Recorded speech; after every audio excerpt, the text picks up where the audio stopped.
otra vez.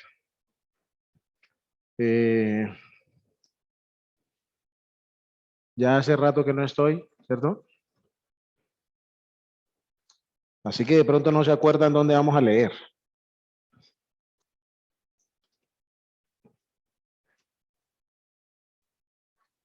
Ageo, gracias. Ageo. Vamos al libro de Ageo.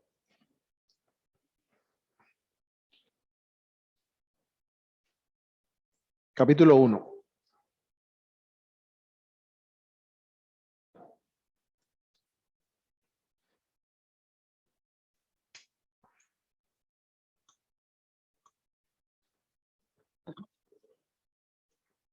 Bueno, y antes de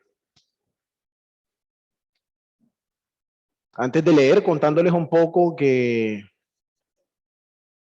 bueno, tuvimos un buen tiempo en Neiva, gracias al Señor, con los hermanos allá. Quedaron animados, contentos, para que sigamos orando por ellos, para que sigamos orando que el Señor cumpla sus propósitos en ellos. Tienen mucho deseo, tienen mucho interés, pero definitivamente necesitan de todo el apoyo que con nuestras oraciones les podamos brindar, ¿cierto? Y también otro tipo de apoyo, ¿no? Pero bueno, para eso están los hermanos visitando. Pero sí, gracias al Señor tuvimos un buen tiempo y vimos realmente la mano del Señor en medio de tantas circunstancias y conversaciones que Él nos permitió tener. Entonces, para que los mantengan presentes en oración. Vamos entonces ahora sí a leer en Ageo. Ageo capítulo 1 dice la palabra del Señor. Estoy leyendo una traducción diferente, así que no se asusten. En el año segundo del rey Darío, en el mes sexto, el día primero del mes, vino la palabra del Señor por medio del profeta Ageo a Zorobabel, hijo de Salatiel, gobernador de Judá, y al sumo sacerdote Josué, hijo de Josadac. Así dice el Señor de los ejércitos. Este pueblo dice, no ha llegado el tiempo de que la casa del Señor sea reedificada. Entonces vino la palabra del Señor por medio del profeta Ageo. ¿Es acaso tiempo para que ustedes habiten en sus casas artesonadas mientras esta casa está desierta? Ahora pues, así dice el Señor de los ejércitos, consideren bien sus caminos. Siembran mucho, pero recogen poco. Comen, pero no hay suficiente para que se sacien. Beben, pero no hay suficiente para que se embriaguen. Se visten, pero nadie se calienta. Y el que recibe salario en bolsa rota. Así dice el Señor de los ejércitos, consideren bien sus caminos. Suban al monte, traigan madera y reedifiquen el templo para que me agrade de él y yo sea glorificado, dice el Señor. Esperan mucho, pero hay poco, y lo que traen a casa yo lo aviento. ¿Por qué? Declara el Señor de los ejércitos, por causa de mi casa que está desolada, mientras cada uno de ustedes corre a su casa. Por tanto, por causa de ustedes, los cielos han retenido su rocío y la tierra ha retenido su fruto. Llamé a la sequía sobre la tierra, sobre los montes, sobre el trigo, sobre el vino nuevo, sobre el aceite, sobre lo que produce la tierra, sobre los hombres, sobre el ganado y sobre todo el trabajo de sus manos. Entonces Zorobabel, hijo de Salatiel, el sumo sacerdote Josué, hijo de Josadac, y todo el remanente del pueblo obedecieron la voz del Señor su Dios y las palabras del profeta Ageo, como el Señor su Dios le había mandado.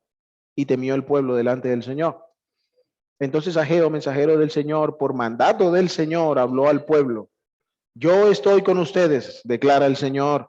Y el Señor despertó el espíritu de Zorobabel, hijo de Salatiel, gobernador de Judá, y el espíritu del sumo sacerdote Josué, hijo de Josadac, y el espíritu de todo el remanente del pueblo. Así que vinieron y comenzaron la obra en la casa del Señor de los ejércitos, su Dios, el día 24 del mes sexto, en el año segundo del rey Darío. Que el Señor nos bendiga por medio de la lectura de su palabra. Vamos a orar.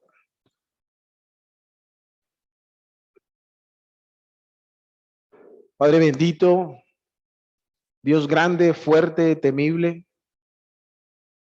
Señor del cielo y de la tierra, te alabamos, oh Dios, y te bendecimos, porque solo tú eres Dios, porque fuera de ti no hay quien salve, porque en ti hay perdón para que seas reverenciado. porque con amor eterno nos has amado y nos has prolongado tus misericordias. Gracias, Padre, te damos por este glorioso Cristo, a quien pudimos recordar en su mesa, recordando su obra en favor nuestro, su vida, su muerte, su resurrección, gozándonos en la esperanza bienaventurada que tenemos de un día verle cara a cara. Gracias, Señor, te damos por tu palabra viva y eficaz, más cortante que espada de dos filos. Gracias porque para siempre permanece ella en los cielos, porque ni una jota ni una tilde pasará de ella hasta que toda ella se cumpla. Padre bueno, en este momento rogamos que por medio de tu Espíritu nos hables, nos enseñes, nos instruyas, que podamos venir delante de ti con corazones enternecidos, sencillos, para recibir de ti la instrucción y permitirnos ser conformados a la imagen de tu Hijo. Padre, sé tú hablando a nuestro corazón por medio de tu palabra, usándome conforme a tus propósitos, porque no hay absolutamente nada glorioso en el instrumento, mas tu Espíritu usando tu palabra es lo que necesitamos. Ayúdanos, Señor, para que en todo y por todo sea tu nombre enaltecido, glorificado, puesto muy en alto, que nuestros corazones puedan rendir a ti una sincera adoración. Nos encomendamos a ti, Señor, por medio de los méritos de nuestro Señor Jesucristo. Amén. Bueno, recordamos un poco lo que estuvimos viendo la primera vez. Estuvimos estableciendo algo de contexto para el libro de Ageo. Hablamos un poco acerca de la fecha. Ageo es un libro post-exílico, es decir, después de que el pueblo de Israel estuvo en Babilonia, cautivo por 70 años y empezaron a regresar a la tierra, aquí es donde aparece Ageo en el tiempo. Hablamos un poco acerca de las circunstancias, básicamente resumimos que un grupo pequeño que tuvo la valentía de salir de Babilonia viene con un permiso del rey para edificar el templo, para reedificar el templo. Recuerden que toda la ciudad está en ruinas, todo está medio quemado, destruido, está vuelto nada después de las guerras y después de 70 años de abandono. Todo esto está, ¿cierto? En una imagen bastante triste. Pero estos regresan no solo con permiso para reedificar el templo, sino que regresan aprovisionados. Se les da oro, plata, ganados, etcétera. Vienen con qué hacer la obra, pero inmediatamente llegaron. Hubo oposición para reconstruir y pararon. Y estuvieron quietos por cerca de unos 14, 15, 16 años, hasta que llega Ageo. Hablamos también un poco acerca de la mentalidad que había en el pueblo en ese entonces. Habían estado acostumbrados a buscar su prosperidad como Dios le dijo en Babilonia, es decir, puesto que el cautiverio va a durar bastante, más bien procuren establecerse hasta que llegue el día de regresar. Pero como mencionamos, muchos no quisieron regresar. Unos historiadores relatan que cuando la orden llegó, los que salieron hacia Jerusalén de regreso fue una minoría. Los demás estaban bastante contentos con la vida que se habían hecho durante 70 años, 60 y pico de años en Babilonia. Hablamos de la fidelidad de Dios. Una de las lecciones que tuvimos ahí fue la fidelidad de Dios, como aunque para ellos Dios estaba ausente, realmente Él estaba cumpliendo sus propósitos con ellos. No solo cuando los castigó, sino con la promesa de que volverían y cumpliendo todo para que su pueblo regresara. Hablamos también acerca de el propósito del libro de Ageo, y ahí es donde lo conectamos con las meditaciones que traíamos antes acerca de la oración. El punto central de Ageo, el más amplio y general, tiene que ver con la adoración. Cómo el pueblo debe rendir a Dios una adoración que realmente dignifique el nombre de Dios. Y es lo que vamos a estar desarrollando, pero vamos a mantener, en la medida que avanzamos, la idea de lo que representa, lo que significa la genuina adoración en términos bastante cotidianos y prácticos. Y meditamos en el versículo 1, ¿cierto? Fue lo último que hicimos. Miramos el versículo 1. Mencionamos que el ejercicio profético en aquellos días era un poco escaso también. Vimos que el destinatario, aparecen dos personas, uno que era el que sería el legítimo gobernante, digamos si nada extraño hubiera pasado.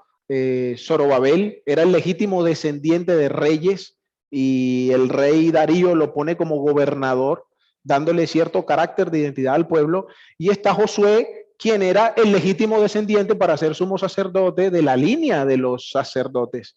Y hablamos cómo estos dos eran representativos de toda la nación.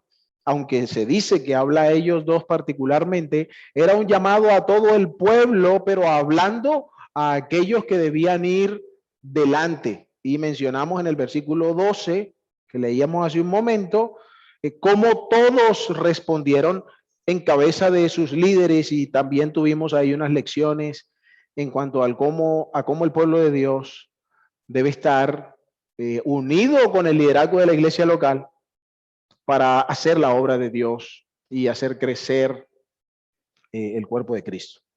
Versículo 2, entonces, ahora dice: así dice el Señor de los ejércitos. Este pueblo dice: no ha llegado el tiempo de que la casa del Señor sea reedificada. Entonces, el versículo 1 nos dice que vino palabra del Señor, y el versículo 2 ahora nos dice que Ageo presenta la palabra del Señor. Perdón, un pequeño paréntesis y me devuelvo. En la introducción que hicimos les mencioné que hay unos elementos que nos ayudan a entender los énfasis del escritor en su libro. Uno era el tema de los contrastes. Continuamente vamos a ver cómo se enfrenta una cosa con la otra para comunicar la idea, y la repetición, que el nombre de Dios está más de 20 veces aquí en el libro de Ageo para hacer un libro tan corto. Jehová o Señor, según la Biblia que tengan, se repite bastante. Y así a lo largo del escrito de Ageo hay varias repeticiones que nos ayudan a entender el énfasis del escrito. Y en la medida que nosotros vayamos avanzando, pues vamos a ir tratando de mencionar algunas, quizá no todas, pero algunas más representativas. Y esta es una constante en el libro. Versículo 1, vino la palabra del Señor. Versículo 2, así dice el Señor. Así dice el Señor. No es simplemente una idea que Ageo tuvo de algo que Dios dijo, sino que cuando habla, Ageo dice: estas son las palabras de Dios. No son mías. No es que Dios me dijo algo y yo estoy aquí interpretando. No, Ageo dice: esto es lo que Dios dice. Esto es lo que Dios dice. Y como decíamos la vez anterior, quizá una de las principales enseñanzas de que el nombre de Dios se repita tanto aquí en Ageo es por causa de que el pueblo en Babilonia creyó que Dios los había abandonado, que Dios ya no hacía parte de su historia. Nos dejó por acá y ahora vamos a ver qué pasa. Y no, a través de Ageo el Señor se encarga de recordarles: yo estoy presente. Yo no me he ido a ninguna parte. Yo he estado vigilando mis propósitos y llevando a cabo mis planes. Pero ¿cómo se presenta? Así dice Jehová de los ejércitos, o el Señor de los ejércitos. Y este es un nombre que en la escritura denota el poder de Dios, el poder legislativo de Dios, la autoridad suya. Cuando se habla de Jehová de los ejércitos, está hablando del dueño de aquellos que les acompañan en la batalla, implicando que aquellos que escuchan la voz de Jehová de los ejércitos deben obedecer. Deben obedecer. el capitán de su ejército no está esperando que el ejército haga lo que quiera. ¿Entienden la imagen? Si él le dice al ejército, vamos por aquí, todos van por ahí. Porque confían en las decisiones de su capitán, obviamente, pero no se espera que luego ellos debatan si eso es una buena decisión o no, si es lo que deberían hacer o no. Y es la misma implicación que tiene aquí para el pueblo cuando Dios habla. Aquí está el Señor de los ejércitos. Entonces, el pueblo de Dios debe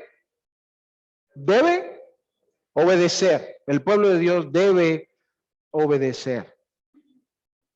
¿Cómo vemos nosotros a Dios? ¿Qué hacemos nosotros cuando Dios habla? ¿Cuál es nuestra actitud frente a las palabras de Dios? ¿Somos un fiel soldado? ¿O nos creemos otro capitán y empezamos a discutir qué sería lo mejor para hacer? Miren cuán importante es esto en cuanto a la vida del pueblo de Dios. Sí, el Señor está presente, sí, el Señor es misericordioso, sí, el Señor es bondadoso, pero todos los problemas que ha tenido Israel que le llevaron al cautiverio durante 70 años fue por causa de su desobediencia e incredulidad. Fue por causa de no estimar a Dios como el regente de sus vidas, sino como un consejero. Él nos dice y nosotros acá miramos qué vamos a hacer. El fracaso del pueblo de Dios fue por no tomar en serio las palabras de Dios. Y aquí el Señor está recordándole, yo soy Jehová de los ejércitos. Yo soy su Señor. Yo soy quien gobierna. Ustedes son mi posesión. Pero continuemos. Dice ahora el Señor, que ¿cómo comienzan las palabras del Señor en este versículo? Este pueblo dice. ¿Notan algo raro en esa expresión? ¿Qué no dice? Él no dice mi pueblo. Y de hecho la palabra que se usa en el hebreo ahí tiene cierta connotación despectiva. Este pueblo dice. Miren hasta dónde han llegado las consecuencias de las acciones del pueblo de Dios y de las actitudes de su corazón. De manera que el Dios que los llamó, el Dios a quien pertenecen, dice de ellos, este pueblo. Este pueblo. Hay muchos otros relatos en la Escritura donde constantemente el Señor habla de mi pueblo, mi pueblo, mi pueblo, mi pueblo. Aquí dice este pueblo. Este pueblo. Y quizá la imagen que quiere comunicar es similar a otros textos cuando el Señor dice, hastiado estoy de toda la ofrenda vana que me traen. Una lección. Vamos a ir tomando lecciones en la medida que vamos avanzando. Aunque no hemos hablado aún del tema de la adoración o no se ha presentado abiertamente en el libro, ya lo veremos. Miren que esto pone en evidencia que las acciones religiosas del pueblo no necesariamente significaban una verdadera adoración para con Dios. Porque de hecho, si vamos a la historia en el libro de Esdras, en este momento en que Ageo está hablando, tenían un altar improvisado y presentaban sacrificios ahí. No, lo primero que tenemos que hacer es ofrecer sacrificios. Y llegaron medio, hicieron unos cimientos ahí y pusieron el altar y hágale, no, ya coronamos, como decimos en mi tierra. Pero el Señor está diciendo este pueblo. El Señor no está tomando en cuenta las acciones religiosas que están obrando. Eso no ha cambiado absolutamente nada la perspectiva que Dios tiene acerca de ellos, porque luego añade, este pueblo ¿qué? Dice. Y eso tiene que ver con lo que el pueblo está pensando realmente, con lo que hay en su corazón. Ya lo vamos a explicar. Pero para ilustrar mejor esto en función de la adoración, hermanos, es que la genuina adoración no pasa primero Ojo, no es que no esté incluido, pero no pasa primero por las cosas buenas que se hagan. Mateo, no lo vamos a leer, es un poco largo, pero Mateo 25, del 34 en adelante, habla de aquellos que serán recibidos y aquellos que serán apartados del Señor. Y el Señor dice, vengan ustedes benditos de mi Padre porque me vieron con hambre y me dieron comida. Estaba yo enfermo y me llevaron medicina y así. Y el Señor, pero nosotros, ¿cuándo? Dice, por cuanto lo hiciste a uno de estos más pequeños, ¿cierto? Pero a los otros les dice, fuera de aquí, porque estaba enfermo y no me visitaron. Tenía hambre, no me... Y ellos que responden, oh, ¿cuándo nosotros te vimos así? Porque no lo hicieron a uno de estos más pequeños, pues a mí tampoco me lo hicieron. Miren que el fundamento no está en las obras como tal, sino en lo que hay en el corazón. La Biblia dice, acercaos al Señor y Él se acercará a vosotros. Isaías, espérenme, lo busco y lo leo. Isaías 55:6 dice, buscad al Señor mientras, puede ser allá. Eso quiere decir que ¿qué? Que puede haber un momento en el que querrán buscarlo, pero no lo van a encontrar. No lo van a encontrar. Pero sigamos para complementar la idea. Dice, este pueblo dice, entonces el Señor está apuntando hacia el corazón del pueblo, no hacia lo que hace.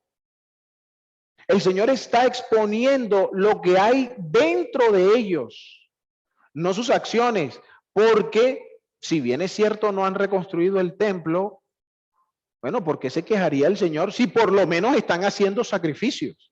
¿Qué es más importante, las paredes o que se le traigan las ofrendas?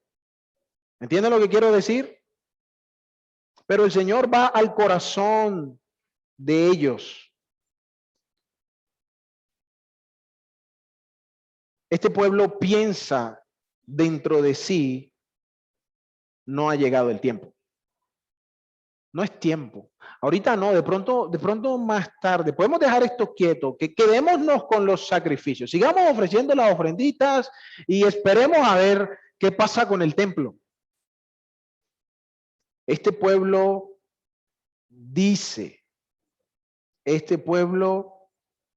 y una vez más, de pronto el pueblo no estaba hablándolo así. Muy seguramente no lo estaba hablando así, aunque hay razones también para pensar que sí, pero no vamos a meternos en esa discusión. Pero el punto es que eso es lo que había llenado su corazón. Eso es lo que había llenado su corazón. Y lo que realmente necesitaba el pueblo recobrar era la correcta disposición de su corazón para con Dios. Y tristemente no lo habían hecho así. Quizá más adelante detallemos en eso.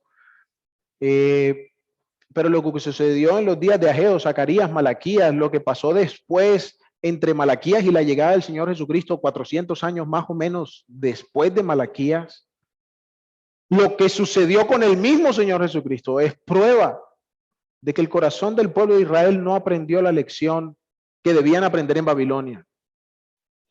Que el pueblo no retornó su corazón a Dios, retornaron a sus costumbres y hasta las mejoraron, las pulieron, las hicieron más santas a sus ojos. Pero llegó el Mesías prometido y ¿qué hicieron con él? Lo mataron. Lo mataron. Hermanos, lecciones para nosotros. El interés de Dios y los cambios trascendentales en la vida del pueblo de Dios, hermanos, deben tener lugar en el corazón, no en las costumbres, no en las prácticas. Donde es importante que la palabra de Dios se aferre es en nuestro corazón. Entonces, lo que sea que hagamos, dirigido por la palabra de Dios, dirigido por el Espíritu Santo de Dios, testificará de la grandeza de Dios. ¿Entienden lo que quiero decir? ¿O lo dije muy enredado? A veces estamos preocupados, hermanos. Un ejemplo sencillo. Si sucede así, estamos más preocupados por venir a la reunión que por tener comunión con Dios. Y no estoy diciendo que si tiene comunión con Dios no va a venir a la reunión. Ojo con eso. Pero ¿entienden lo que quiero decir? No, no nos importa si, qué sé yo, pasamos la noche haciendo no sé qué, que deshonra al Señor, pero estamos aquí tempranito el domingo porque no podemos pelar el domingo. Eso no tiene valor. Y hasta pudiera ser que el Señor dijera de mí,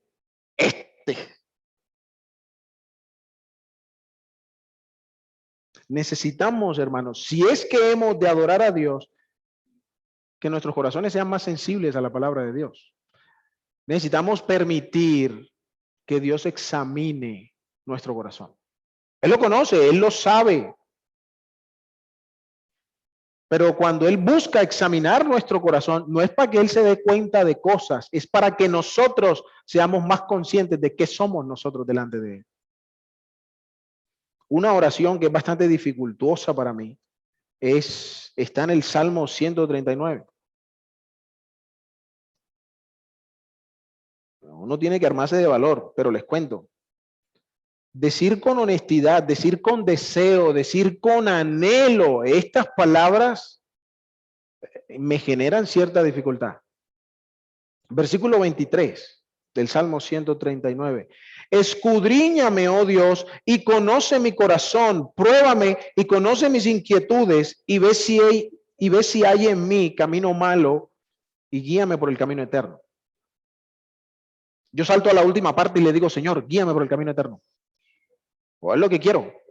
Pero no es cool que es tanto porque de pronto no me va a agradar ni te va a agradar a ti lo que encuentres ahí. Pero si hemos de adorar a Dios con total sinceridad, ¿no? Debemos dejar que el Señor examine todos los asuntos de nuestra vida, no solo los que yo quiero que examine, todos.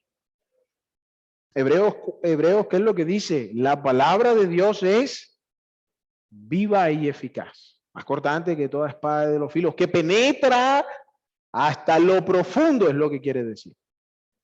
De tal manera que ni los pensamientos escapan. Pero ¿saben qué dice el versículo siguiente? Porque nos gusta el 12. Pero el 13 dice, y no hay ninguna cosa creada que no sea manifiesta delante de su presencia. Ninguna. Ninguna. Vamos a continuar. Ahora, ¿qué es lo que el Señor dice o qué es lo que el Señor más bien revela de lo que hay en el corazón de su pueblo? No ha llegado el tiempo. Recuerden la mentalidad que traía el pueblo de Babilonia, por eso era importante hacer algo de contexto. Recuerden qué es lo que estaba pasando con ellos. Ellos estaban allá en un país que no era suyo, en una tierra que no era la suya, pero bueno, hagamos lo mejor que podamos y se acomodaron tanto que ya luego no querían volver. Estaban en una mecánica de conseguir por sus medios lo que más pudieran, de tal manera que ahora hay un problemita pequeño, y ya les voy a decir por qué es pequeño, pero hay un problemita pequeño para reconstruir el templo y que dicen, vamos para la casa, vamos a sentarnos allá más bien y esperamos un rato, hay que ser prudentes, hermanos.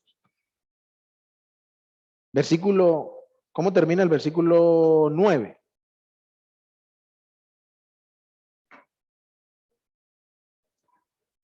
Cada uno corre a su casa. No es que me empujaron y me empujaron y me empujaron y me terminaron metiendo en la casa. Es que medio el cielo se puso negro y adiós, pues derechito para la casa. No ha llegado el tiempo. Ahorita no es tiempo, recuerden. Traían la idea de cierto modo de vida en Babilonia, pero ¿estaban ahora en Babilonia? No. Estaban en la tierra del pacto. Estaban en la tierra que Dios había jurado a los padres y que con mano poderosa Dios mismo les había entregado. Y ellos sabían muy bien que en la tierra del pacto las cosas funcionaban diferente, no como en Babilonia. Sin embargo, parece que las técnicas de Babilonia eran un poco más confiables delante de sus ojos. Pues si lo hicimos allá, ¿por qué no lo hacemos aquí? Igual es tierra, igual son casas, igual tendrá que funcionar. Sí, sí es claro lo que estoy queriendo comunicar. ¿Por qué dije que era un problema pequeño? Porque esa fue la excusa. En final de cuentas, a raíz de los problemas que tuvieron y muy probablemente por causa de unas fechas, porque es que el pueblo fue deportado en 3 momentos. Entonces, las cuentas de los 70 años darán más claras dependiendo de cuál momento escoge usted, ¿cierto? Para contar, por decirlo de alguna manera. Entonces, algunos relatan que es posible que al ver las dificultades dijeran, no, igual van 60 y pico, no, esperemos, todavía no es tiempo, son 70. O sea, se pusieron tan espirituales y tan hermenéuticos que dijeron, no, son 70, hay que esperar. Pero no lo vamos a leer, pero yo sé que la mayoría de ustedes conoce la historia del pueblo de Israel. ¿Cómo tomaron la tierra prometida? ¿Sin dificultades? Guerras y guerras por mucho tiempo.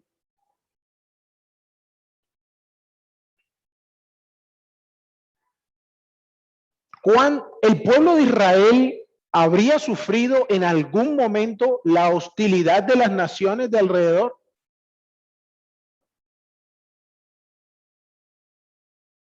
Todavía lo hacen. Sus primos árabes, iraníes, iraquíes, Afganistán, no los quieren. Todavía lo hacen, todavía lo sufren. ¿Entienden a dónde voy? O sea, ¿por qué iba a ser extraño en la vida del pueblo de Israel que hubiese hostilidad? ¿Acaso no se acordaban cuando estaban en Egipto? ¿Acaso no se acordaban de tantos episodios que tuvieron en el desierto, los amalecitas en particular? Si vamos al tiempo de los reyes, ¿acaso los filisteos, los cananeos, los fereceos no hicieron guerra contra ellos continuamente? ¿Pero qué? En la mayoría de los casos, de acuerdo al propósito de Dios, Dios les daba la liberación. Dios peleaba por ellos, Dios los defendía. Cuando perdían, era porque se habían apartado de Dios. ¿Por qué ahora iba a ser diferente? Ahora, miremos otros asuntos. ¿No había prometido Dios que después de 70 años iban a volver? Hermanos, ¿se durmieron? ¿Había prometido Dios? O sea, ¿no se durmieron o no había prometido Dios? Sí que sí se durmieron. O sí había prometido Dios. ¿Acaso no salieron con un decreto de Ciro para que reconstruyeran? Claro, en la mitad hubo un cambio de rey, que ese fue el que se opuso, pero la historia dice que ese no duró, sino por ahí unos 7 meses. O sea, no duró mucho. Y luego volvieron a cambiar de rey. Hasta este Darío. Pero ¿acaso no? Incluso no les dieron todo para que vinieran a reedificar. Entonces, ¿por qué al primer problema salieron corriendo para la casa? Porque es así como estaban acostumbrados a vivir en Babilonia.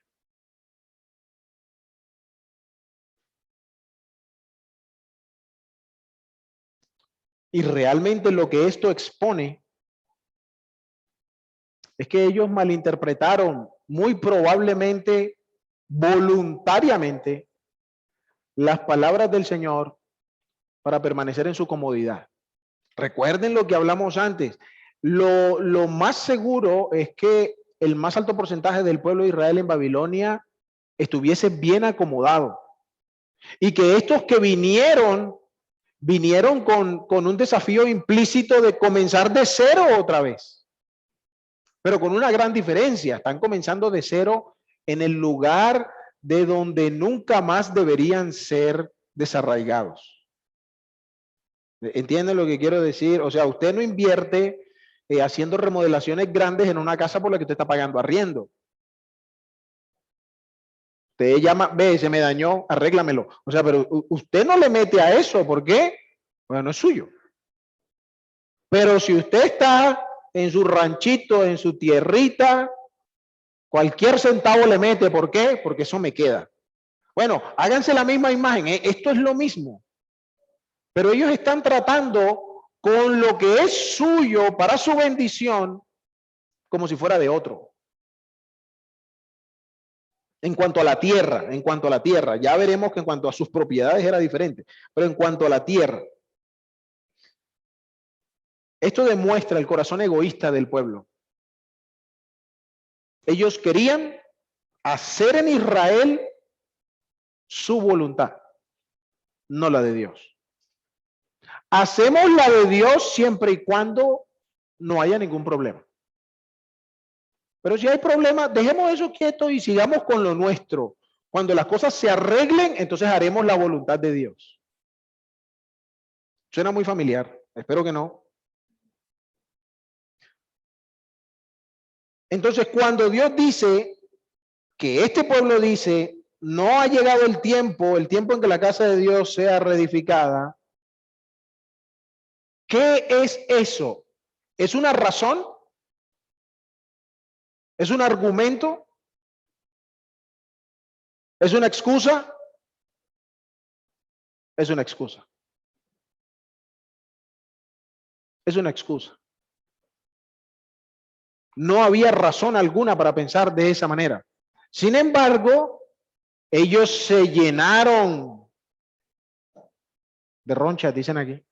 Ellos se llenaron de razones que no eran razones. Eran excusas.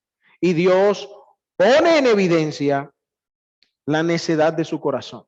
Una vez más, miren cómo Dios no está yendo a los actos, porque de pronto ya no lo alcanzamos a ver hoy, pero en últimas el problema no es ni siquiera que estuvieran reedificando cosas, porque era lo más natural que si vienen de otro país al suyo, que está en ruinas, para construir un templo, ellos no van a vivir en la calle.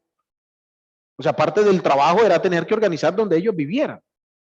Pero Dios no está criticando principalmente eso. Dios no está amonestándoles esencialmente por eso, sino por el egoísmo que hay en su corazón. Para Dios sí colocan cualquier traba, pero para ellos no hay traba alguna.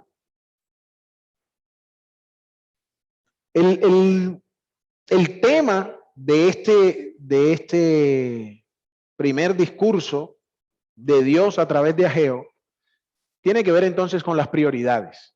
Y ya iremos desarrollando cómo el Señor muestra las prioridades en diferentes facetas de la vida. Pero el tema central del primer discurso tiene que ver con las prioridades. No se nos olvide. ¿Cuál es el tema central? Ya se nos olvidó. ¿Cuál es el tema central? La adoración. La adoración. Entonces las prioridades son un medio para adorar a Dios. Es una pregunta. Entonces, ¿qué piensan? ¿Con nuestras prioridades podríamos adorar a Dios? Deberíamos adorar a Dios. El problema es que nuestras prioridades están en otro orden, pero lo vamos a discutir después. Pero Ageo está diciéndole al pueblo, ustedes tienen que colocar en el correcto sitio sus prioridades. Ustedes necesitan establecer las prioridades correctas si es que de verdad ustedes van a adorar a Dios. Si es que de verdad cuando se sienten al culto, esa alabanza realmente regocije el corazón de Dios. Pero si sus prioridades están en otro lado, como el pueblo aquí, no importa cuántos sacrificios hacen en ese altar todos los días, no están adorando a Dios. No están testificando de la gloria de Dios en medio de ellos. Conectándolo entonces con el tema de la oración, como para que tengan la idea en lo que vamos a seguir mirando, por lo menos en este capítulo. El asunto de las prioridades en el capítulo 1 de Ageo sería entonces el cómo rendimos adoración a Dios a través de principios claros de conducta en nuestra vida. ¿Cómo adoramos a Dios poniendo en el lugar correcto lo que es importante a los ojos de Dios, no a los míos? Y cómo colocar en el lugar correcto lo que Dios quiere que yo coloque es la manera como Dios bendice a su pueblo y se regocija en medio de su pueblo. Y cómo a través de nuestra obediencia a eso, o sea, siendo obedientes a establecer las prioridades que Dios quiere, es como el pueblo de Dios testifica la gloria del Dios que dice que invoca. Sí, sí o no. Entonces, terminemos con una lección cortica antes de irnos. La próxima definiremos qué es una prioridad en términos un poco más bíblicos. Pero ahorita terminemos con una reflexión. Digamos, podríamos ponerle en función de la adoración, colocarle un título a este capítulo. Por ejemplo, la adoración fuera del culto. ¿Sí me hago entender? O sea, porque es que aquí no están hablando, como leímos y como pueden repasar en la casa, aquí no se está hablando de ninguna ofrenda, no se está hablando de ninguna fiesta solemne, no se está hablando de ningún rito religioso del pueblo. El Señor está hablando de qué es lo que cada uno en su corazón estaba poniendo como importante. Entonces, esta adoración ocurre en un momento de culto o fuera de él. Fuera de él. No en un momento de culto. O podríamos decir, cómo adorar en la vida cotidiana. Cómo adorar a Dios en la vida cotidiana. La adoración en la vida diaria. Todo esto para resaltar que, digámoslo en nuestros días, Ageo no estaba hablando de vayan y evangelicen, de hagan un discipulado, de tengan un culto de yo no sé qué. Ageo estaría diciendo, revisen qué es lo que es importante en sus vidas. Revisen qué es lo que están persiguiendo todos los días. Revisen qué es aquello que cuando toca escoger gana. Porque básicamente distinguimos las prioridades así. Cuando toca escoger qué es lo que gana, eso es lo que usted considera más importante. En lo que sea. Eso es lo que usted considera más importante. Puede ser momentáneo, puede ser a largo plazo. Pero a partir de la identidad que tenemos en Cristo, los creyentes somos llamados a vivir de cierta manera y a tener valores bíblicos en nuestra vida. Valores no descritos por nosotros. Valores no establecidos por lo que me parece que aquí dice. Valores marcados por el consejo de las Escrituras. Por otro lado, pensemos, meditemos en el conocimiento absoluto que tiene Dios de todas las cosas, como vimos aquí en el versículo 2. Este pueblo dice, Dios sabe lo que hay en el corazón. Reflexionemos un poco en eso. Jeremías 17:9, engañoso es el corazón más que todas las cosas y perverso. ¿Quién lo conocerá? ¿Quién se sabe el 10? Yo Jehová, que escudriño la mente, que pruebo el corazón para darle a cada uno según su camino, según el fruto de sus obras. El problema no es que el corazón sea engañoso y perverso. Bueno, sí es un problema gravísimo. Pero el tema es que hay uno que lo conoce por completo. Uno al cual la perversidad y el engaño de nuestro corazón no lo van a confundir. Él lo ve todo con absoluta claridad. Cuando pensamos eso,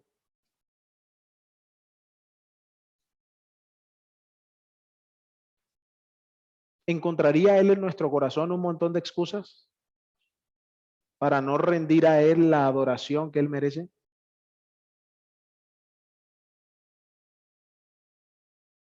Porque sí, yo puedo, no, hermano, es que fíjese que lo que pasa es esto y lo otro, pero delante de Él, ¿será eso cierto o será una excusa? Delante de los ojos de aquel que contempla toda la tierra, ¿seríamos sorprendidos, llenos de pensamientos egoístas? ¿Seríamos sorprendidos queriendo trasladar a lo que pertenece al pacto de Dios todas nuestras costumbres que hemos traído del mundo?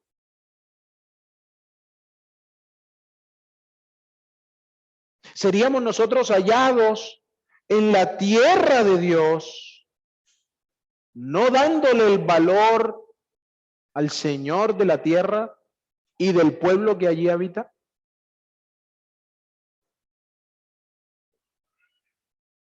¿Estamos tranquilos en nuestras casas, llenos de excusas? A la primera señal de cualquier cosa, arrancamos a correr para nuestra casa.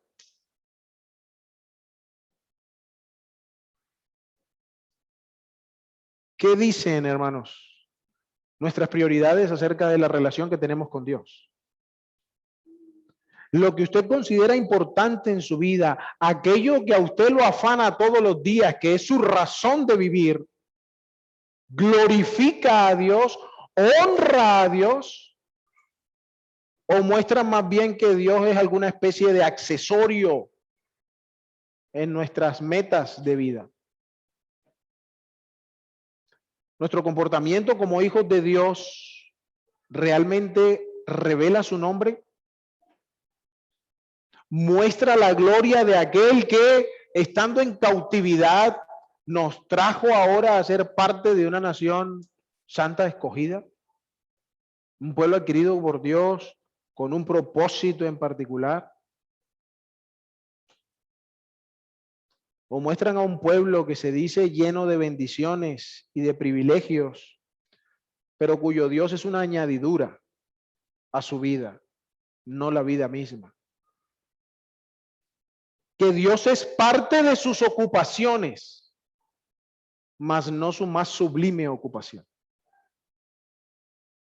Padre bueno, gracias Señor porque continuamente hablas a nuestro corazón. Gracias Padre porque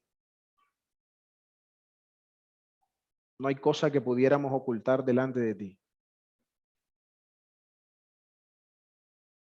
Queremos, como dice el apóstol Pablo, queremos ser hallados en Él, no teniendo nuestra propia justicia, que no hay. No queremos ser hallados por ti, llenos de egoísmo, persiguiendo nuestra comodidad, buscando nuestros placeres y deleites.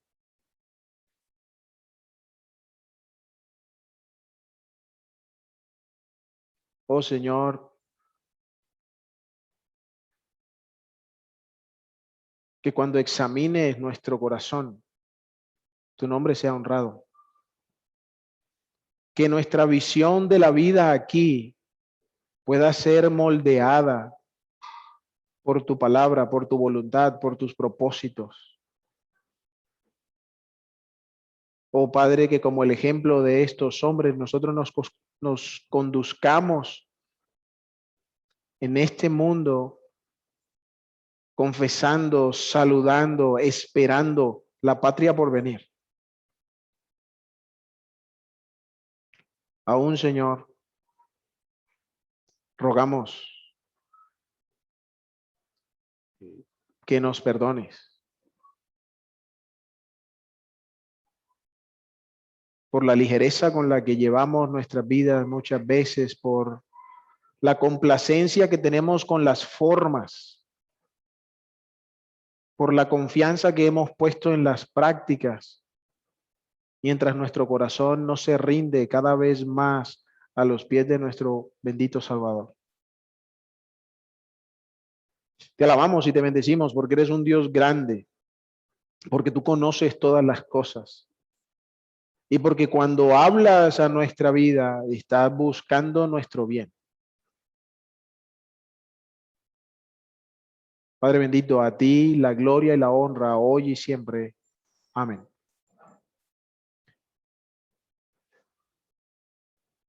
Que el Señor les bendiga